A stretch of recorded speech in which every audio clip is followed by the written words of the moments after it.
Suatu hari, saat kota Madinah sedang dalam suasana aman dan tenang, terlihat dari tempat ketinggian di pinggir kota debu tebal yang mengepul ke udara. Debu itu semakin meninggi, bergumpal-gumpal hingga hampir menutup angkasa. Angin yang bertiup menyebabkan gumpalan debu dari butiran-butiran pasir Sahara yang lembut dan terbang menghampiri pintu-pintu rumah di Madinah dan berhembus dengan kuatnya di jalan-jalan. Orang-orang menyangka ada badai yang menyapu dan menerbangkan pasir, tetapi kemudian dari balik tirai debu itu mereka mendengar sebersit kabar tentang kedatangan kafilah besar yang panjang. Tak lama kemudian, 700 kendaraan yang syarat dengan muatannya memenuhi jalan-jalan yang mengguncang Madinah. Orang-orang saling memanggil dan mengajak sesamanya untuk menyaksikan keramaian ini, serta turut bergembira atas kedatangan harta dan rezeki yang dibawa kafilah itu. Ummul Mukminin Aisyah ketika mendengar suara hiruk-pikuk kafilah yang bergerak maju itu bertanya, "Apakah yang terjadi di kota Madinah?" Ada yang menjawab, "Kafilah Abdurrahman bin Auf baru datang dari Syam membawa barang-barang dagangannya." "Jadi, kafilah itu yang telah menyebabkan semua guncangan ini?" tanya Ummul Mukminin. "Benar, wahai Ummul Mukminin. Jumlahnya 700 kendaraan." Ummul Mukminin menggeleng-gelengkan kepala. Pandangannya menerawang jauh seolah-olah sedang mengingat-ingat peristiwa yang pernah dilihat atau ucapan yang pernah didengarnya. Kemudian ia berkata, "Aku pernah mendengar Rasulullah Shallallahu Alaihi Wasallam bersabda, aku melihat Abdurrahman bin Auf masuk surga dengan merangkak." Abdurrahman bin Auf akan masuk surga dengan merangkak. Mengapa ia tidak memasukinya dengan melompat atau berlari kecil bersama angkatan pertama para sahabat Rasulullah? Sebagian sahabat menyampaikan cerita Aisyah kepadanya, maka ia pun teringat telah mendengarkan hadis ini dari Nabi lebih dari satu kali dan dengan redaksi yang berbeda-beda. Sebelum tali-tali pengikat perniagaannya dilepas, Abdurrahman melangkahkan kakinya ke rumah Aisyah lalu berkata kepadanya, "Engkau telah mengingatkanku suatu hadis yang tidak pernah kulupakan. Maka saksikanlah bahwa kafilah ini dengan semua muatannya beserta kendaraan dan perlengkapannya aku persembahkan di jalan Allah Azza wa Jalla." Seluruh muatan 700 kendaraan itu dibagi-bagikan kepada semua penduduk Madinah dan sekitarnya sebagai perbuatan baik yang agung. Peristiwa yang satu ini saja sudah cukup untuk mengukir sebuah gambaran yang sempurna tentang kehidupan Rasulullah. Abdurrahman bin Auf, dialah saudagar yang sukses, lebih sukses daripada kesuksesan yang pernah ada. Dia merupakan orang kaya dengan kekayaan yang melimpah ruah. Dia adalah seorang mukmin bijaksana yang tidak ingin bagian dari keuntungan agamanya hilang begitu saja, dan tidak sudi kekayaannya membuat dirinya tertinggal dari kafilah iman dan pahala surga. Untuk itu, ia mendermakan harta kekayaannya dengan kemurahan hati dan kesadaran nurani. Sebelum saya melanjutkan, dimohon kepada pemirsa untuk menonton video ini sampai selesai supaya tidak ada kesalahpahaman dalam memahami isi cerita, serta mohon bantu channel ini supaya semakin berkembang dengan cara subscribe dan tinggalkan like serta komen positifnya. Semoga apa yang dilakukan pemirsa bernilai pahala. Abdurrahman bin Auf adalah salah seorang dari 8 orang yang lebih awal masuk Islam. Abu Bakar datang kepadanya menyampaikan Islam, termasuk kepada Utsman bin Affan. Tidak ada persoalan yang tertutup baginya dan tiada keraguan yang menjadi penghalang. Bahkan dia segera pergi bersama Abu Bakar As-Siddiq menemui Rasulullah untuk menyatakan baiat dan memikul bendera Islam. Sejak menganut Islam sampai berpulang ke rahmatullah dalam usia 75 tahun, dia selalu menjadi teladan yang cemerlang sebagai seorang mukmin yang besar. Hal ini menyebabkan Nabi memasukkannya dalam 10 orang yang telah diberi kabar gembira sebagai ahli surga. Umar radhiyallahu anhu mengangkatnya sebagai anggota majelis syuro yang terdiri dari 6 orang yang merupakan calon khalifah yang akan dipilih sebagai penggantinya. Kala itu Umar berpesan, Rasulullah wafat dalam keadaan ridho kepada mereka. Cepatnya Abdurrahman masuk Islam telah menyebabkan dirinya harus mengalami penganiayaan dan penindasan dari Quraisy. Ketika Nabi Muhammad SAW memerintahkan para sahabatnya hijrah ke Habasyah, Abdurrahman bin Auf pun ikut berhijrah. Ia kemudian kembali lagi ke Mekah, lalu hijrah untuk kali kedua ke Habasyah, dan selanjutnya hijrah ke Madinah. Ia ikut bertempur di Perang Badar, Uhud, dan peperangan-peperangan lainnya. Keuntungannya dalam perniagaan sangat besar hingga mencapai batas yang membuat dirinya sendiri merasa takjub dan heran, sehingga ia berkata, "Sungguh, aku melihat diriku ini seandainya mengangkat batu, niscaya kutemukan emas dan perak di bawahnya." Perniagaan Abdurrahman bin Auf bukanlah jenis perdagangan yang tercela maupun monopoli. Bahkan ia sendiri bukanlah orang yang berlomba-lomba untuk mengumpulkan harta atas dorongan agar menjadi orang kaya. Sekali-kali bukan itu, melainkan suatu amal dan kewajiban yang keberhasilannya akan menambah kedekatan jiwa kepada Allah dan berkorban di jalannya. Abdurrahman bin Auf seorang yang kuat emosi jiwanya, di mana ia menemukan kepuasan emosinya itu dalam amal yang mulia. Apabila ia tidak sedang sholat di masjid dan tidak sedang berjihad dalam peperangan, ia pasti sedang mengurus perniagaannya yang berkembang pesat. Sehingga kapilah-kapilahnya dari Mesir dan Syria membawa ke Madinah barang-barang muatan yang dapat memenuhi kebutuhan seluruh jazirah Arab, baik pakaian maupun makanan.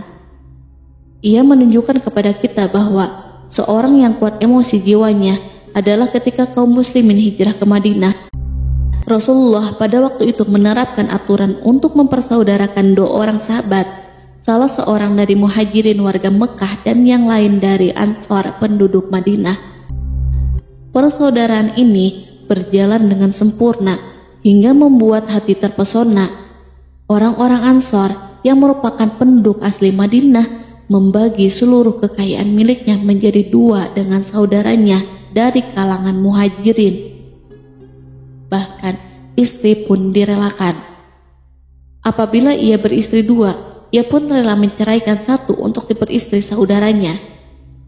Ketika itu Rasul yang mulia mempersaudarakan antara Abdurrahman bin Auf dengan Sa'ad bin Rabi. Sa'ad berkata kepada Abdurrahman, "Saudaraku, aku adalah penduduk Madinah yang paling banyak harta. Silahkan pilih separuh hartaku dan ambillah.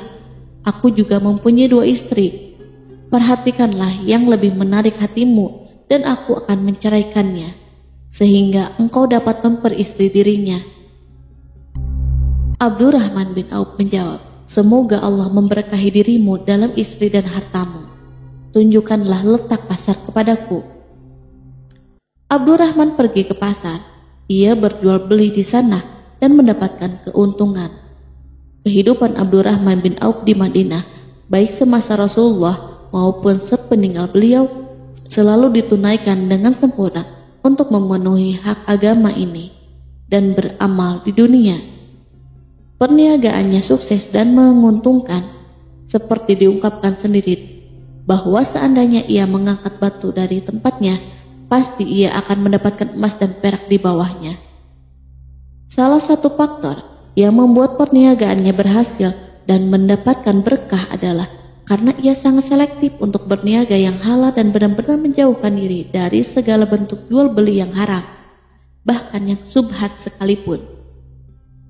Selain itu, faktor yang menambah kejayaan dan keberkahannya adalah labanya yang bukan untuk Abdurrahman bin Auf sendiri, melainkan di dalamnya terdapat bagian Allah yang ia penuhi dengan baik. Ia menggunakan hartanya untuk memperkokoh hubungan kekeluargaan dan mengeratkan tali persaudaraan, serta menyediakan perlengkapan yang diperlukan tentara Islam. Bila total perniagaan dan kekayaan yang lainnya ditambah keuntungan yang diperolehnya dihitung, jumlah kekayaan Abdurrahman bin Auf itu dapat diperkirakan dengan memperhatikan jumlah yang dibelanjakan di jalan Allah. Suatu hari ia mendengar Rasulullah bersabda, "Wahai Ibnu Auf, engkau termasuk golongan orang kaya dan engkau akan masuk surga dengan merangkak. Karena itu, pinjamkanlah kekayaan itu kepada Allah agar Dia mempermudah langkahmu." Sejak ia mendengar nasihat Rasulullah ini dan menyediakan bagi Allah pinjaman yang baik, Allah justru semakin melipat gandakan kekayaannya hingga berlimpah ruah. Suatu hari, ia menjual tanah seharga 40.000 dinar. Kemudian uang itu dibagi-bagikan untuk semua keluarganya dari Bani Juhroh, untuk para istri Nabi, dan untuk kaum muslim yang miskin. Pada kesempatan lain, ia menyerahkan 500 ekor kuda untuk perlengkapan tentara Islam.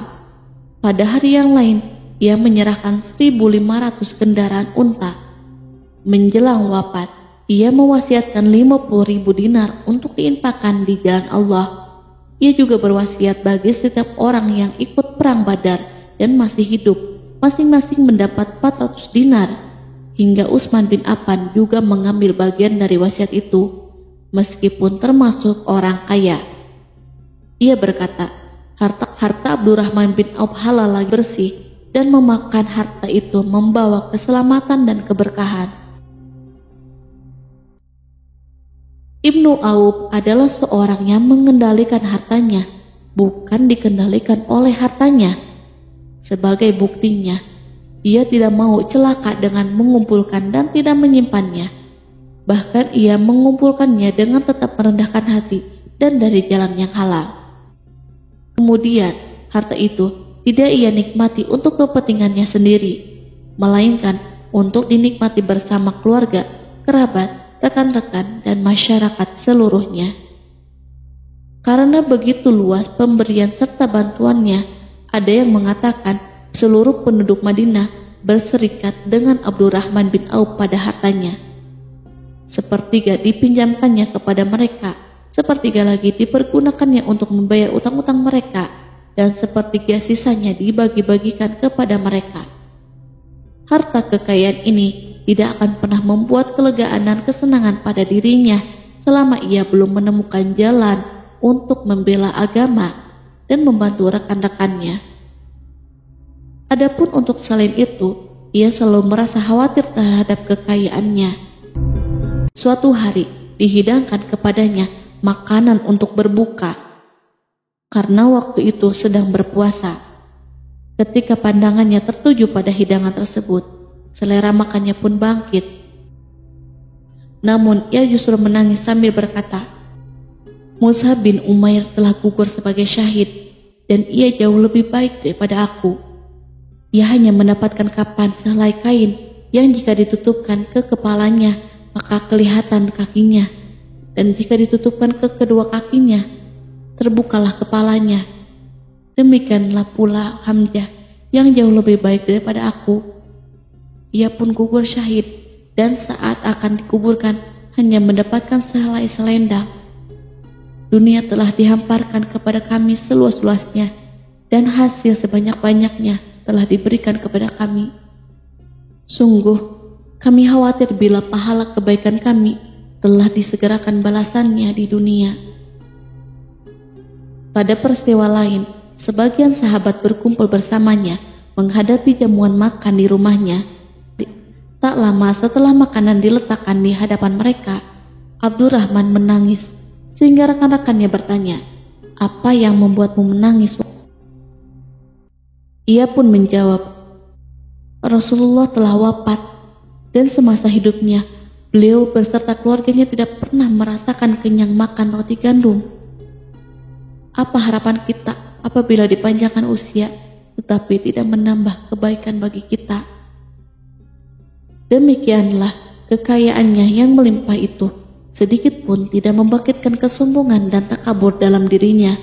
Bahkan orang-orang mengatakan tentang dirinya, seandainya seorang asing yang belum pernah mengenalnya kebetulan melihatnya sedang duduk bersama budak-budaknya, niscaya ia tidak akan bisa membedakan di antara mereka.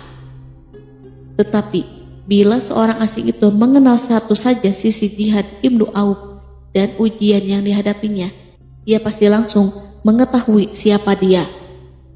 Misalnya, ia mengetahui bahwa di badannya terdapat 20 bekas luka di perang Uhud dan bahwa salah satu dari bekas luka itu meninggalkan cacat pincang yang tidak sembuh-sembuh pada salah satu kakinya. Contoh lain, beberapa gigi serinya rontok di perang Uhud yang menyebabkan kecedalan yang jelas pada ucapannya. Saat orang asing itu tahu salah satu sisi ini, ia pasti menyadari bahwa laki-laki yang berperawakan tinggi dengan wajah berseri, kulit halus, pincang, dan cedal sebagai tanda jasa dari perang Uhud. Itulah orang yang bernama Abdurrahman bin Auf. Semoga Allah ridho kepadanya dan ia pun ridho kepada Allah. Kita sudah terbiasa memperhatikan tabiat manusia bahwa harta kekayaan itu biasanya menyebabkan seseorang berlalu gandrung untuk memiliki pengaruh guna melindungi kekayaan mereka dan melipat gandakan pengaruh itu. Selain untuk memuaskan nafsu demi kebanggaan dan kepuasan pribadi. Semua ini merupakan sifat yang bisa dibangkitkan oleh kekayaan.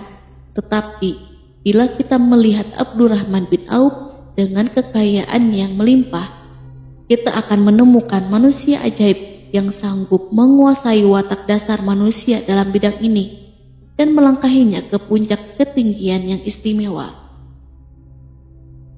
Peristiwa itu terjadi ketika Umar bin Khattab hendak berpisah dengan rohnya yang suci dan memilih 6 orang di antara para sahabat Rasulullah agar mereka memilih salah seorang di antara mereka untuk menjadi khalifah yang baru. Pada waktu itu, semua jari menunjuk ke Ibnu Auf. Bahkan, sebagian sahabat telah menegaskan bahwa dialah orang yang lebih berhak menjadi khalifah di antara 6 orang itu.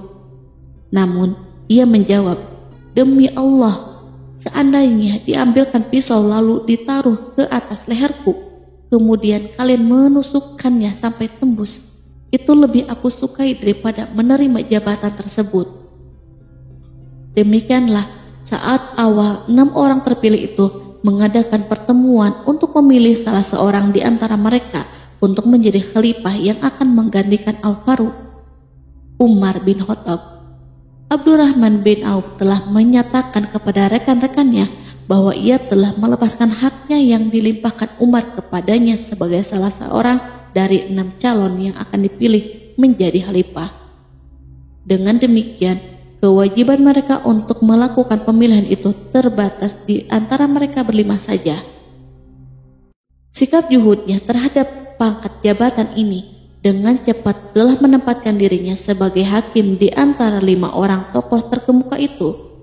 Mereka menerima dengan senang hati agar Abdurrahman bin Auf menetapkan pilihan khalifah itu terhadap salah seorang di antara mereka berlima. Ali mengatakan, "Aku pernah mendengar Rasulullah menyipatimu bahwa engkau adalah orang yang dipercaya oleh penduduk langit dan dipercaya pula oleh penduduk bumi." Ibnu Auf akhirnya memilih Utsman bin Affan untuk jabatan khalifah dan yang lainnya pun menyetujui pilihannya. Itulah hakikat seorang laki-laki yang kaya raya dalam Islam. Apakah Anda telah memperhatikan bagaimana Islam telah mengangkat dirinya jauh di atas kekayaan dengan segala godaan dan penyesatannya itu, dan bagaimana ia menempa kepribadiannya dengan sebaik-baiknya? Pada tahun 32 Hijriah, tubuhnya berpisah dengan rohnya. Ummul Mukminin Aisyah ingin memberinya kemuliaan khusus yang tidak diberikan kepada orang lain, dengan memberikan usulan kepadanya ketika ia masih terbaring di ranjang menuju kematian agar bersedia dikuburkan di pekarangan rumahnya berdekatan dengan Rasulullah, Abu Bakar, dan Umar. Namun, ia memang seorang muslim yang telah dididik Islam dengan sebaik-baiknya, sehingga merasa malu bila dirinya diangkat dan disandingkan dalam kedudukan tersebut. Selain itu, ia telah membuat janji dan ikrar yang kuat dengan Utsman bin Maz'un, yakni jika salah seorang di antara mereka meninggal sesudah yang lain, hendaklah ia dikuburkan di dekat sahabatnya itu. Saat rohnya bersiap-siap memulai perjalanan yang baru, air matanya meleleh, sedangkan lidahnya bergerak-gerak mengucapkan kata-kata, "Aku khawatir dipisahkan dari sahabat-sahabatku karena kekayaanku yang melimpah ruah." Namun, ketenangan dari Allah segera menyelimutinya. Lalu senyuman tipis menghiasi wajahnya disebabkan suka memberi cahaya dan kebahagiaan yang menenteramkan jiwa. Ia memasang telinganya untuk menangkap sesuatu, seolah-olah ada suara yang lembut, merdu yang datang mendekat. Ia sedang mengenang kebenaran sabda Rasulullah yang pernah beliau ucapkan, "Abdurrahman bin Auf di dalam surga." Ia barangkali juga sedang mendengarkan janji Allah dalam kitabnya. Orang yang menginfakkan hartanya di jalan Allah, kemudian tidak mengiringi apa yang dia infakkan itu dengan menyebut-nyebutnya dan menyakiti perasaan penerima, mereka memperoleh pahala di sisi Rob mereka. Tak ada rasa takut pada mereka dan mereka tidak bersedih hati. Quran Surat Al-Baqarah ayat 262.